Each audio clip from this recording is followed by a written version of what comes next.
Hey everybody, it's Kairos. The response to my last Challenger gameplay of ScrubNoob was really great, so today we're going to look at how ScrubNoob carries against players like Sven, General Sniper, and however you say this guy's name. ScrubNoob himself will also be joining us to answer some questions about his decision making and playstyle, so be sure to stay tuned for that.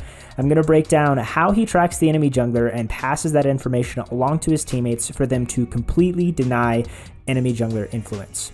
If you like this video, like and subscribe. Also be sure to set notifications to all so YouTube will actually let you know when new content is released instead of relying on the algorithm. We are all ready to get started, so let's get into it.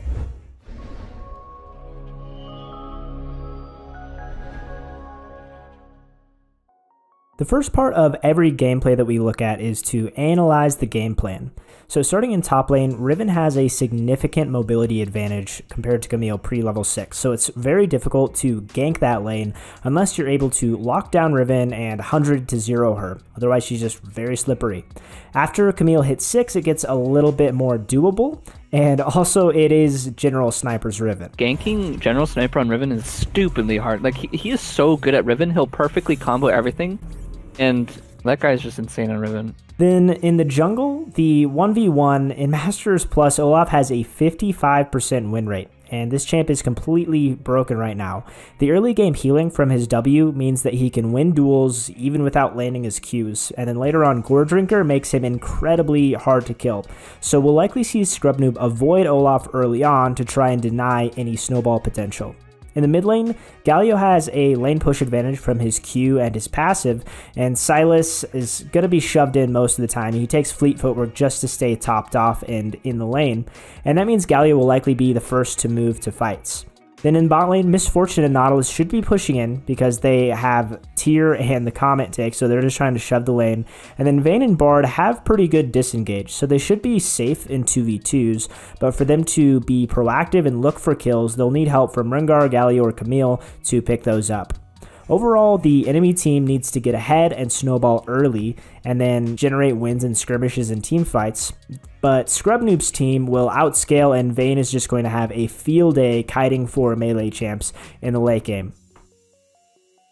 So right off the bat, the first thing we notice is the trinket ward at the red side ramp to deny the level 1 invade from Nautilus and Olaf, which is actually very strong level 1. ScrubNoob just places the ward by his red buff so that he'll spot out any invades, and if Olaf decides to take that level 1. And ScrubNoob starts on blue buff in this game for two primary reasons. First off, he knows that he can't impact the top lane early on, so he's pathing away from that to lanes that he has more likelihood of impacting. And also this will keep him on the opposite side of the map from where Olaf is, knowing that they won't win the 2v2 top side because Riven will have priority, Olaf is stronger, and so instead they just concede the top scuttle crab and he paths towards the bottom side instead.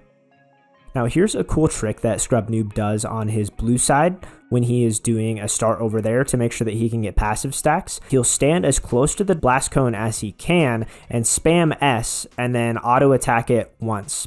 And what that does is it cancels the auto attack but still gives you the passive stack. Then you queue the blast cone over to the blue and you're able to start it with 2 passive stacks. And so the execution on this, make sure that you're standing in melee range while still being in the brush on that blast cone. And spam your S key and then press right click auto attack once. If you're standing too far away, you'll leap and you won't be able to cancel it. Now the junglers know each other's start because Camille shows late top lane, so they know that she was leashing, and then the enemy bot lane shows up late for Olaf's team, and so they know that he started blue.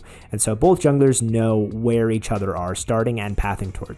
And even in high elo, fake leashes aren't that common, and so seeing who shows up to lane late is a pretty reliable way to know where the enemy jungler is starting. It's a safe assumption that he does the full clear, but there's the Olaf possibility. likes to start blue. Yeah. He likes to start blue. There's some scenarios where he'll start like Raptors, but usually in solo queue, especially in lower elos, it's pretty safe to assume which camp he's starting. Even in Challenger, I don't think that fake leashes are used that often. You can correct me if I'm wrong, but I don't think that junglers like losing the time that they get off of their first buff, like off of the leash. And ScrubNoob knows that Olaf can't gank bottom right now because the wave is too big, he would take too much damage, his bot laners can't follow up on it, and also it would leave his top side vulnerable to counter jungling. The only other option for Olaf is to path into his top side, and so you see the pings on the red buff, and passing that information along allows Galio to go get a really good ward timing, because we know Galio is going to be pushing. He gets an awesome ward to deny any ganks from the river or from the ramp for Olaf. So the junglers have perfectly matched each other's clears. They both do a full clear into Scuttle Crab, and both of the lanes are actually playing around that pressure. Camille isn't really gankable, and then the Misfortune and Nautilus are pushed in a little bit right now.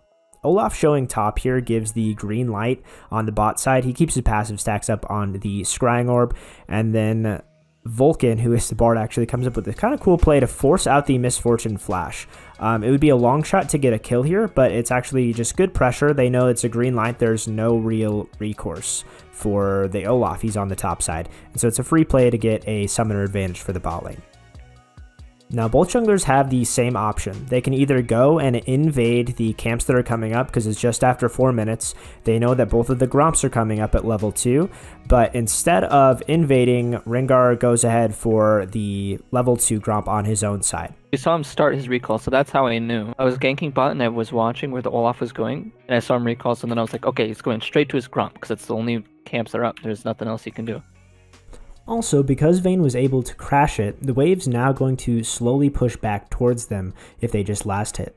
So while Olaf is bot side, he won't be able to get a gank off if the Vayne and Bard use the slow push to provide them with some safety. The Gromp being there tells ScrubNoob that Olaf didn't invade, and an earlier fight that burned Riven's flash actually sets up a gank here. There's a large wave coming in, and so this could be a really punishing gank, and Camille just doesn't hesitate. She commits the flash, knowing that they have to be able to lock down the Riven, like I mentioned earlier, or else she is just going to dash out. And it's interesting to look at what they do with the wave here. It's in a very awkward place because the casters don't quite get into the wave, and so they would have had to stay and crash another wave to make sure that Riven isn't able to freeze, but she had TP and was going to come in. And so that means Camille has to burn the TP to match and make sure that Riven isn't able to freeze the wave. If they had crashed it, she could have reset and then just walked out with the wave slow pushing towards her. And then I pinged his Krugs, and then turns out he was there. He was exactly there. He warded the Tribush, and then we knew he would recall because there's nothing else for him to do topside. So he was going to come back to his bot side camps and the Scuttle. Now we have a Scuttle/Drake fight coming up. Top, neither of them have TP, so they won't be able to join the fight. Both junglers are level 5 right now. And then Misfortune crashes a large wave, which tells us she's trying to reset because she's still on her starter items. And so Vayne and Bard are still in lane and are able to rotate where Misfortune is in base. And then Galio is going to hit 6 just a little bit before Silas does. Because he has priority in mid and bot, ScrubNoob opts in for the Scuttle fight, knowing that the worst case scenario is a 4v3 in his favor. So the fight breaks out. Rengar is going for the Scuttle Crab, and Olaf actually smites it to hit level 6, but Galio, like we mentioned, joins the fight much faster, and then the bot lane is there, and it's a 4v3. Silas can't join, and it's just really easy to pick off the Nautilus, get a free kill, even though they lose the Scuttle Crab. Now, Olaf sticks around here for a little bit too long. Without the ultimate, he just gets completely destroyed. It's a 3v2. They almost get to pick up the kill on Misfortune as well. Instead, they decide wisely not to go for the dive and just leave with the advantage that they have. Now, ScrubNoob goes to clear his Krugs. He's going to hit 6 off of this camp, and this is a really opportunistic play. He sees that the bot lane comes back, and Vayne she wants to reset. She's still sitting on starter items, but there's an opportunity here. So they crash a big wave, Nautilus and Misfortune, and then this is typically a time where supports will go roam. And so he's waiting for the Nautilus roam to come out, and he leaves the Misfortune unattended.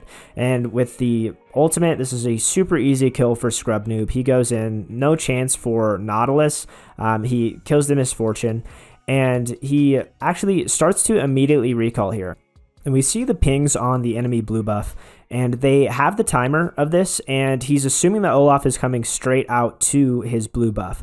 And this is usually a safe assumption in high elo, and as people are pathing efficiently, they aren't just going to leave their buffs up for forever. They aren't going to let them rot in the jungle. They'll generally be clearing them relatively close to when they spawn. And so it's a safe assumption that they're going to clear, that Olaf is going to clear from bottom side up into top. And so we see the pings coming down, and Camille uses this information to secure vision control. She clears the control ward in the tri-brush. She also places a ward in the river brush, and it's just very safe for her for the next 30 seconds because of the information that ScrubNoob passed along.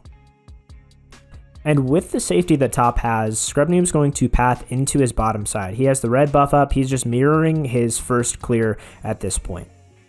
His Camille doesn't have ultimate, and so he knows that he can't gank the Riven right now. And then mid and top have wards, so Olaf doesn't have a lane to gank at this point. His only play is Rift Herald or to invade the jungle that was just cleared by ScrubNoob.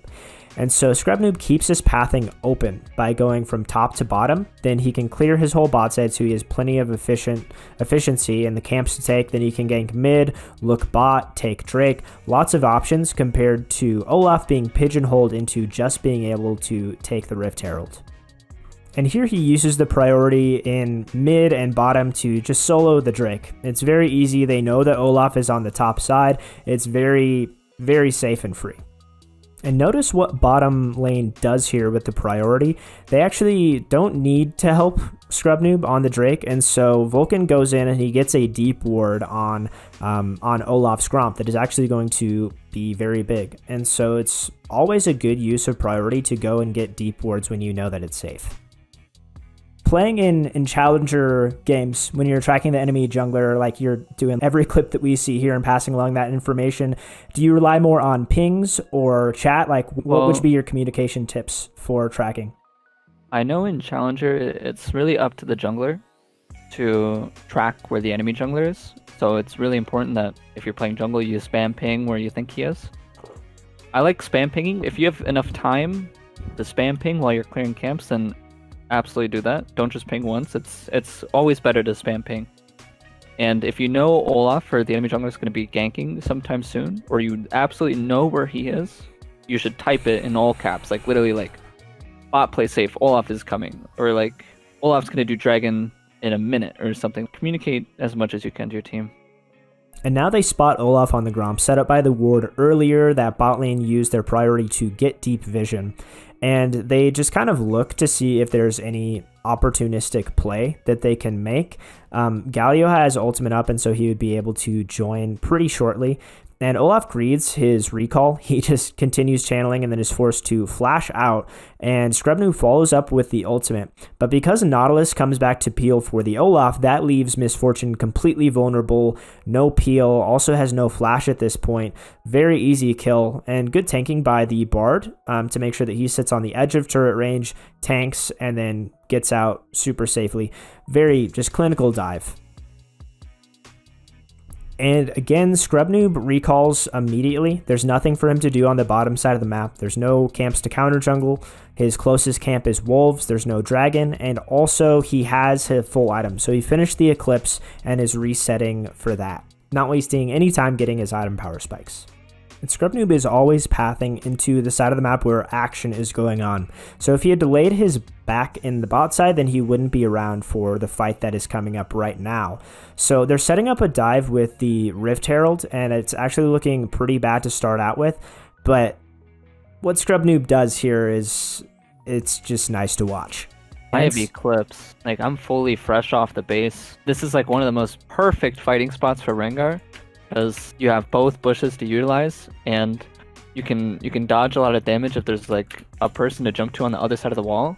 You have a lot to play around, and when you're fighting in a bush as Rengar, your champion's like 3 times stronger. You're guaranteed 3 Ws, essentially, if you play it correctly. We probably didn't even need a 4th person.